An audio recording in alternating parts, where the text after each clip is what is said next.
En esta lección y en la que sigue estaremos hablando de presupuestos del quehacer teológico, así como de algunos antecedentes de la teología contemporánea. Primero, es importante señalar que existe una relación entre teología, filosofía e historia. Por lo general se tiene la idea de que el quehacer teológico se realiza únicamente con la Biblia en mano, haciendo estudio exegético del texto, quizá aplicando el análisis lingüístico del idioma, ya sea hebreo, arameo para el Antiguo Testamento o griego para el Nuevo Testamento, y que a partir de allí se realiza una teología bíblica correcta. Sin embargo, eso dista mucho de lo que en sí es el quehacer teológico. La teología, a lo largo de la historia, ha tenido una vinculación muy estrecha con la filosofía. Filosofía y teología no se pueden separar. La filosofía le ha dado a la teología su marco metodológico para el estudio que se propone en un contexto histórico determinado. Por eso estas tres se van a unir y tenemos que considerar cómo se relacionan teología, filosofía e historia. Para ejemplificar esta vinculación, vamos a hacer un recorrido panorámico muy breve del periodo que consiste del inicio de la Iglesia hasta el medioevo. Y en la siguiente lección hablaremos de la Reforma Protestante hacia la modernidad. Comenzamos con la patrística, que comprende el periodo de tiempo que va desde el inicio de la Iglesia hasta el siglo VII después de Cristo. Durante este tiempo se conoce a los líderes de la Iglesia como los padres de la Iglesia. Por eso, este tiempo se puede dividir a su vez en tres grandes segmentos. El primero de ellos va del año 70 aproximadamente después de Cristo al 150 y se le conoce como el periodo de los padres apostólicos. Los padres apostólicos reciben ese título porque recibieron la enseñanza directa de los apóstoles y se encargaron de transmitir la fe, la doctrina, el evangelio, la enseñanza cristiana a la siguiente generación de creyentes. Por eso el término padres apostólicos, porque recibieron la enseñanza de los apóstoles.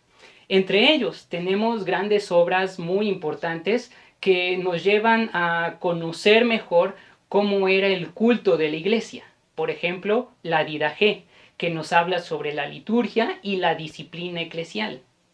Tenemos también las cartas de Ignacio de Antioquía, en un periodo en que la iglesia va haciendo una transición en su organización lineal, comunitaria, hacia lo jerárquico, institucional. Ignacio de Antioquía escribe 7 cartas a iglesias que también son mencionadas en el Nuevo Testamento.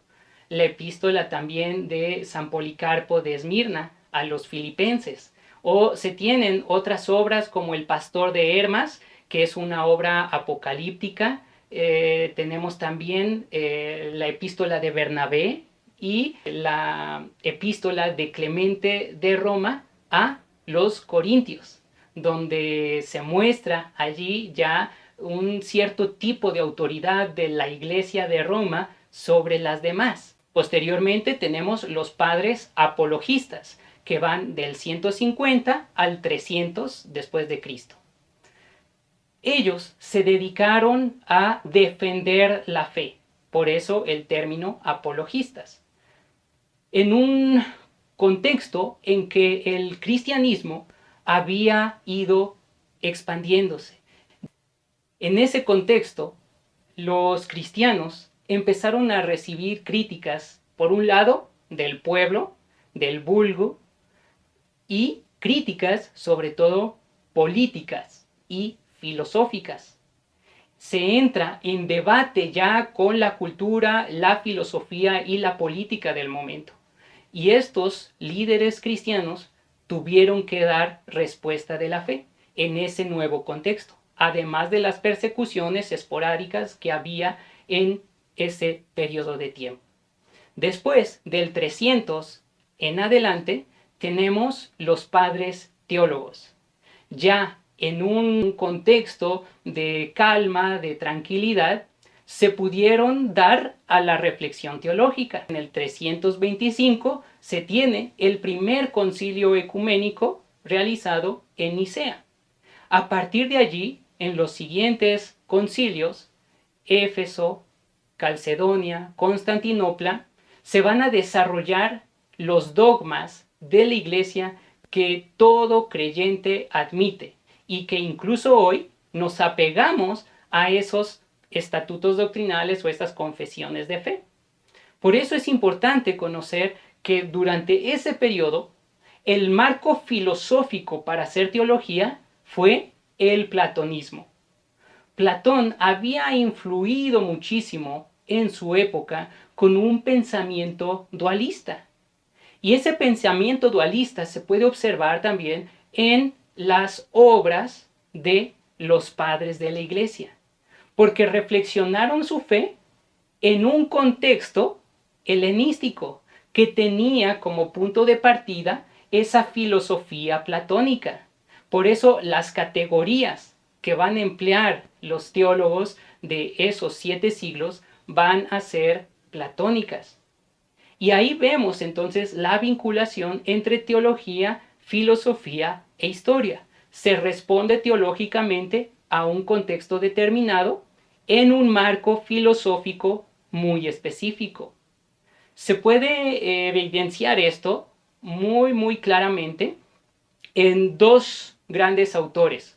Primero, Orígenes de Alejandría, en su obra De Principii, o en griego Periarchon, donde él habla de cómo ha de ser la interpretación bíblica. Establece lineamientos hermenéuticos para la interpretación que ha de realizarse del texto bíblico.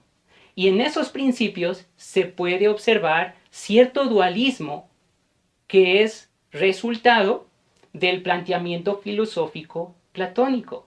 De igual manera, en la obra Ciudad de Dios de San Agustín, se concibe ese dualismo en relación a la historia.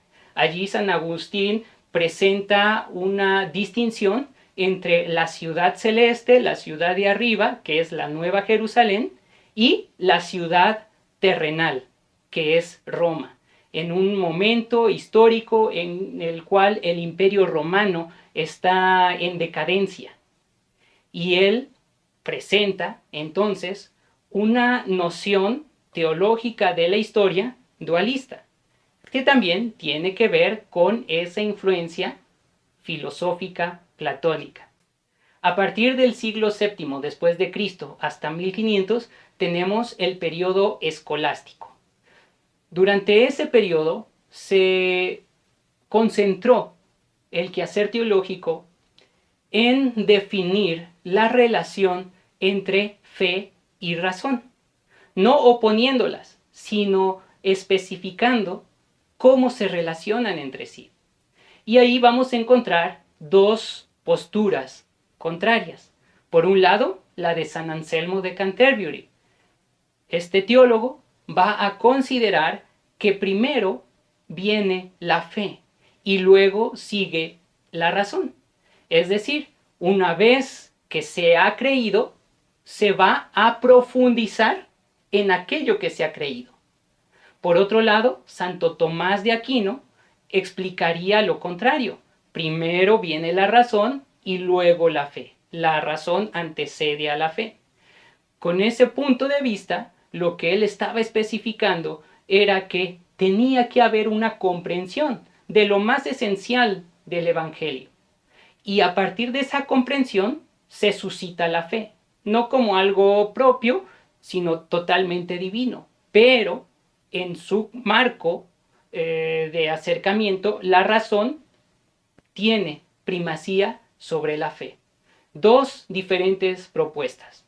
Ahora, lo importante también en conjunto de este periodo escolástico es que entraron en contacto directo con el mundo árabe. El mundo árabe, a su vez, había recuperado la filosofía aristotélica, contraria a la platónica.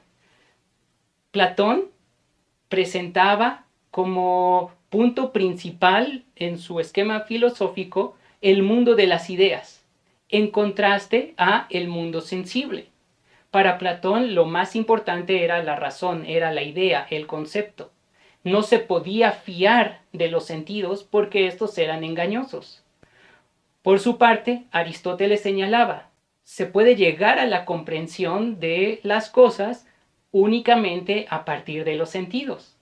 Por eso es que Aristóteles establece la base para lo que posteriormente se desarrollaría como el método científico.